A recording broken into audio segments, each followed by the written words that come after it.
Hello students, आज हम बात करेंगे मेमोरी हायरार्की के बारे में कि मेमोरी हायरार्की क्या है, इसे क्यों बनाया गया है और इसमें कौन कौन से एलिमेंट्स होते हैं मेमोरी के। नाउ बेसिकली अगर हम बात करें मेमोरी की, तो मेमोरी वी नो दैट ये बहुत ही एसेंशियल कंपोनेंट है हमारे डिजिटल कंप्यूटर्स का। वाई? बिकॉज हम मेमोरी में ही अपने सारे प्रोग्राम्स एंड डेटा स्टोर करके रखते हैं। बट वी नो कि हमारे पास डिफरेंट काइंड्स ऑफ मेमोरीज होती हैं, जैसे कि प्राइमरी मेमोरी, सेकेंडरी मेमोरी। सो अगर हम एक ही मेमोरी का यूज़ करें, क्या ये पॉसिबल है कि हम सारे प्रोग्राम्स एंड डेटा उसमें स्टोर कर सकते हैं? No, it's not possible. ठीक है, अगर हम सिर्फ रैम यूज़ करेंगे तो we can't store all the programs and data into a RAM. Similarly अगर हम बात करें, ऐसे सारे प्रोग्राम्स जो कि हम बैकअप स्टोरेज में स्टोर करते हैं, वो सारे के सारा डेटा और प्रोग्राम सेम टाइम पे तो सीपीयू एक्सेस नहीं करना चाहता है। सो होता ये है कि सीपीयू को बैकअप स्टोरेज को एक्सेस करने में बहुत ज़्यादा टाइम लग जाता है। तो हम अगर सिर्फ बैकअप स्टोरेज ही यूज़ करेंगे, हार्ड डिस्क सेकेंडरी स्टोरेज का यूज़ करेंगे, तब भी हमारा काम नहीं चलेगा। सो इसलिए इकोनॉमिकल तरीका ये है कि हम एक की बजाय 2 या 3 लेवल्स ऑफ मेमोरी हायरार्की में रखें। इट मीन्स 2 या 3 मेमोरी आइटम से मिलाकर हम अपनी डिजिटल कंप्यूटर्स का मेमोरी को रेडी करें। Now what is a computer memory hierarchy? Basically इसे हम एक पिरामिड स्ट्रक्चर के फॉर्म में रिप्रेजेंट करते हैं, जिसके थ्रू हम डिफरेंट टाइप्स ऑफ मेमोरी को रिप्रेजेंट कर सकते हैं, जिसमें total memory capacity of the computer को हम इजीली विजुलाइज कर सकते हैं in the form of memory hierarchy. अब इस मेमोरी हायरार्की में क्या होता है? तो मेमोरी हायरार्की में सारे स्टोरेज डिवाइसेस आ जाते हैं, वो चाहे ऑक्सिलरी मेमोरी या सेकेंडरी मेमोरी से लेके कैश मेमोरी हो या मेन मेमोरी हो या रजिस्टर्स हो। तो अगर हम स्टार्ट करें बॉटम से, सो स्लो डिवाइसेस जनरली जो ऑक्सिलरी मेमोरी होते हैं वो स्लो डिवाइसेस होते हैं। ठीक है, बट इनकी कैपेसिटी हाई होती है। तो these are slow devices but their capacity are high. So bottom में ये रहते हैं, और इससे अबव अगर हम जाते हैं तो there is a relatively fast main memory, relatively faster main memory. इसके अबव अगर हम जाते हैं, then there is a cache memory which is even smaller but faster. Okay, smaller and faster. So cache memory directly CPU के थ्रू access की जाती है। Cache memories are generally high speed processing memories, जिसको सीपीयू डायरेक्टली एक्सेस करता है। Now इसके above और जाते हैं तो देयर इज अ रजिस्टर्स।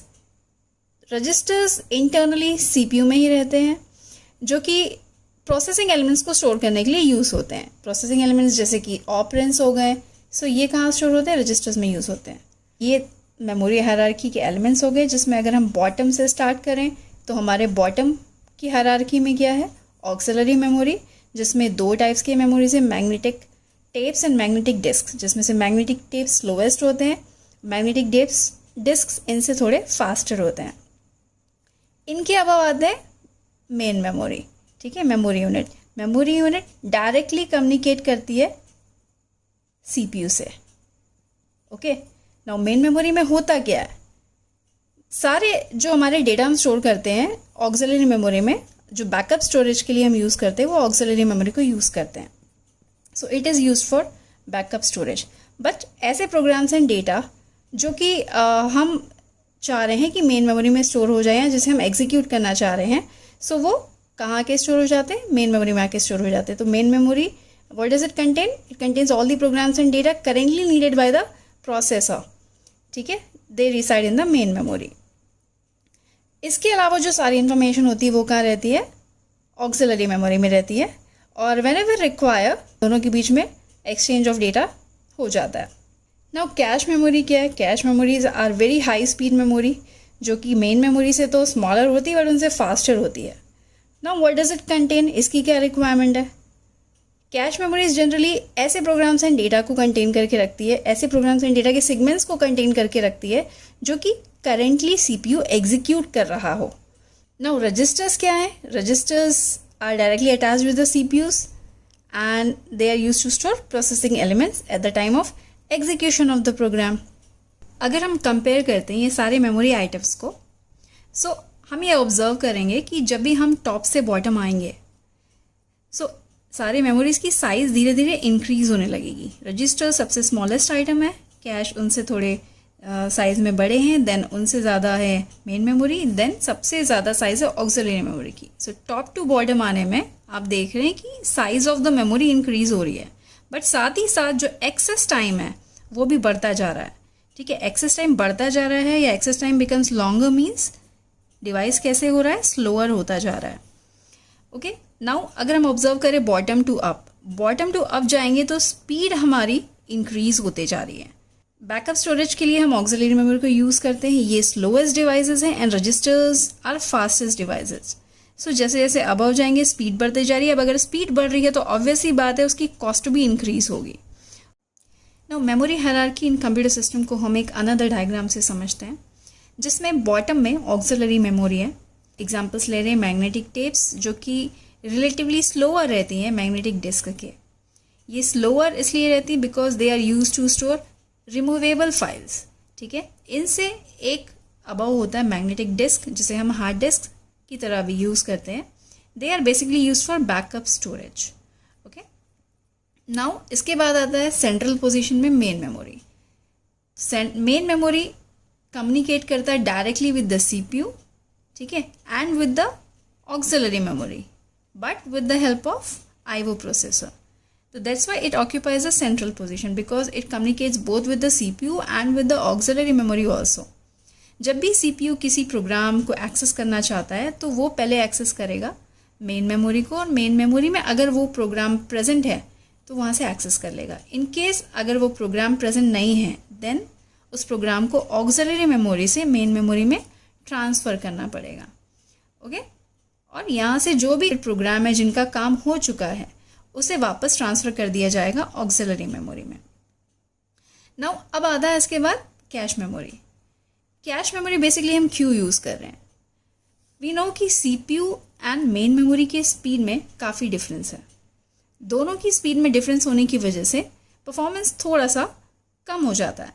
इसलिए इन दोनों के बीच अगर हम एक हाई स्पीड मेमोरी का यूज़ करें जिसे हम कहते हैं कैश मेमोरी, सो इन दोनों की स्पीड मिसमैच को हम कंपनसेट कर सकते हैं। तो कैश यूजुअली मेन मेमोरी से काफ़ी स्मॉलर होता है बट स्पीड में इससे काफ़ी फास्टर होता है, और कैश डायरेक्टली कम्युनिकेट कर सकता है सीपीयू से।